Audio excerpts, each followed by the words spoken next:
Ukraine का रूस के सामने सरेंडर से इनकार।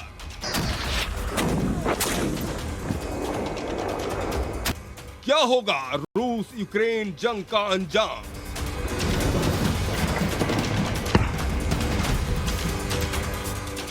यूरोप से हथियारों की सप्लाई, कैसे रुकेगी यूक्रेन की लड़ाई?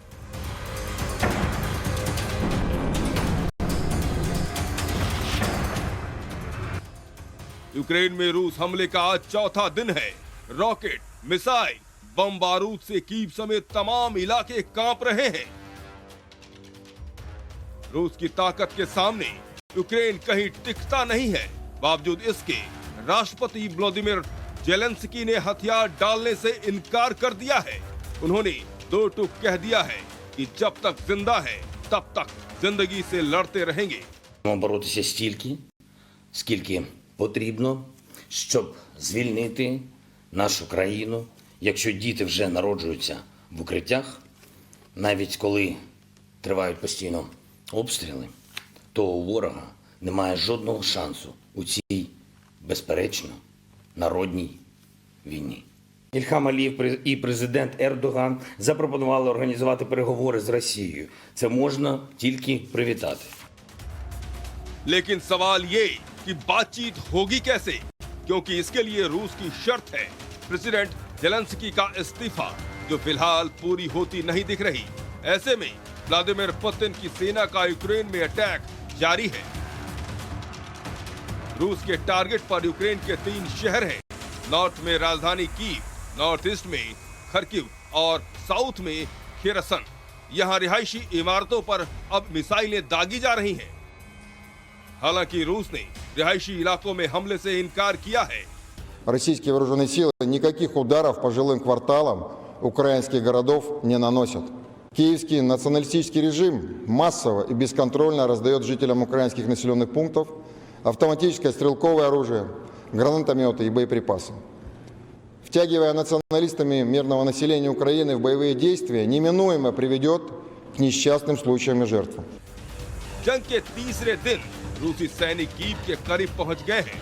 कीव और आसपास के इलाकों में दोनों सेनाओं के बीच आमने सामने की टक्कर शुरू हो गई है। कहा जा रहा है कि रूसी आर्मी किसी भी वक्त कीव में दाखिल हो सकती है।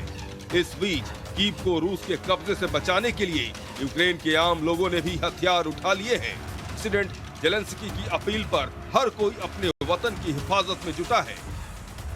नेटो ने यूक्रेन की जंग में सीधे उतरने से भले इनकार कर दिया है, लेकिन इस बीच राष्ट्रपति जेलेंस्की ने बड़ा दावा किया है कि उनके मुताबिक ब्रिटेन और अमेरिका समेत 28 देश यूक्रेन की मदद में आगे आए हैं। उसे रूस से मुकाबला के लिए हथियार और दूसरे मिलिट्री साजो सामान दे रहे हैं। जर्मनी की तरफ से 1000 एंटी टैंक वेपन्स और 500 स्टिंगर मिसाइल्स भेजी गई हैं। बेल्जियम ने यूक्रेन को 2000 मशीन गन और 3800 टन ईंधन देने का वादा किया है। अमेरिका ने भी $350 मिलियन की अतिरिक्त सैन्य सहायता का ऐलान किया है।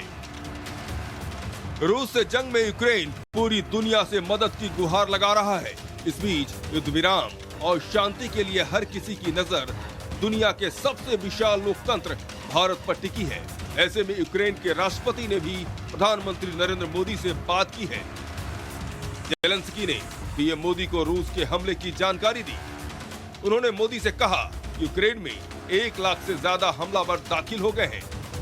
ऐसे में पीएम मोदी यूक्रेन की मदद करें, संयुक्त राष्ट्र सुरक्षा परिषद में समर्थन दें।